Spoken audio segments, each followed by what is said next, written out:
I could speak when I was 8 months old. By the age of 2, I was already reading on my own. At 3, I learned how to hold a pen and write. By 4, I had become a skilled typist. All of this was thanks to my mother. She planned every single minute of my life. Every morning at 7, I had to get out of bed. I ate the nutrition she carefully prescribed. In the morning, I studied for 5 full hours. In the afternoon, I read for another 3 hours. Even during baths, I practiced spoken debate. My only form of entertainment was physical training. She said it was meant to build endurance for learning. Growing up in such a strict environment, I had mastered 6 languages by the age of 8. At 10, I could understand philosophy and culture. At 14, I was admitted into university, where I began studying medicine and law. For 18 full years, my mother never changed. She was determined to shape me into a perfect person. On the day I became an adult, she warned me that I must never have contact with any man. Dejadle ser y disfrutad la vida. Vuestros suspiros convertid en cantos de alegría.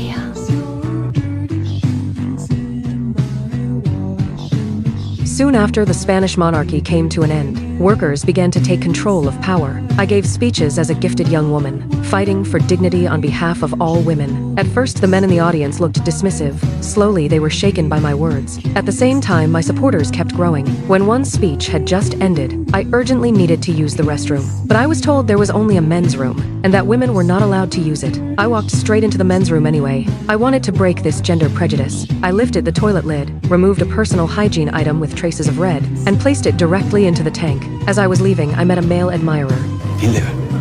A handsome man named Bell made a suggestion. He said I should write a book about women's restrooms and turn it into a feminist work. His good looks stirred my feelings. That idea truly made me famous. I was welcomed by countless women, yet Bell was my only male reader. But my mother watched me closely. Her pressure kept me silent. But Bell quietly told me that the world beyond books was much larger, and that observing more would bring new inspiration. Sabía conocerlas.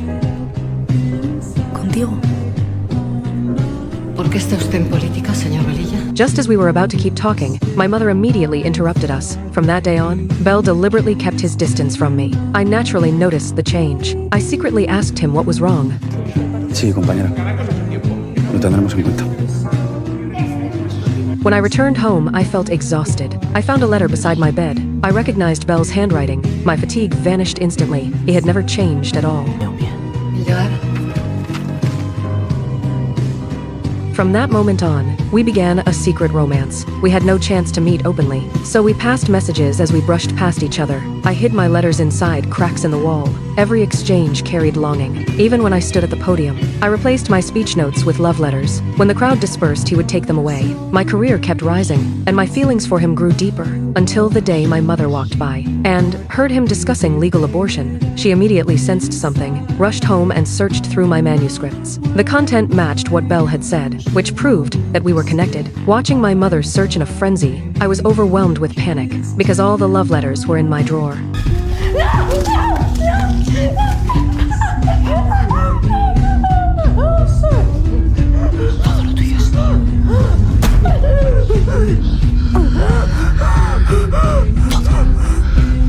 After that, I was no longer allowed to leave my room. I could only write in the morning and read in the afternoon. Eating and sleeping were closely monitored. Even using the restroom was watched. My mother said love was a weakness, and weakness would destroy a life.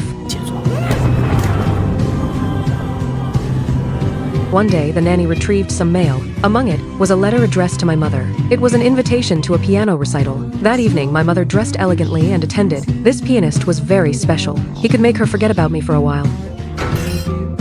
As soon as my mother left, I searched the wardrobe to go on my date, but wearing any of those clothes would expose me. At that moment, the nanny handed me a box. Inside was a red formal dress prepared for me. She wished my date would go well. It turned out she sympathized with my situation and had always been standing up for me.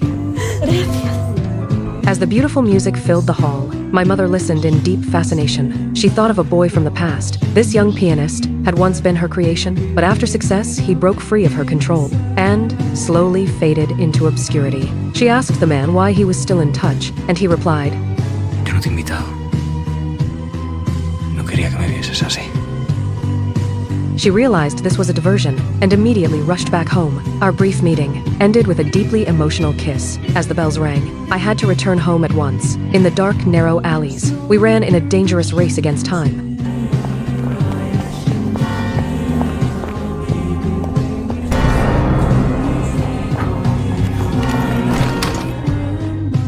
Although I was lying in bed, my sharp-eyed mother sensed something was wrong. She opened my wardrobe and carefully smelled every piece of clothing. In the end, she found the red dress. But what was terrifying was that she did not expose me right away. Instead, days later, she invited Belle to dinner. Not long after Belle sat down, several police officers burst in, pinned him to the table, and arrested him on charges of sexual violence.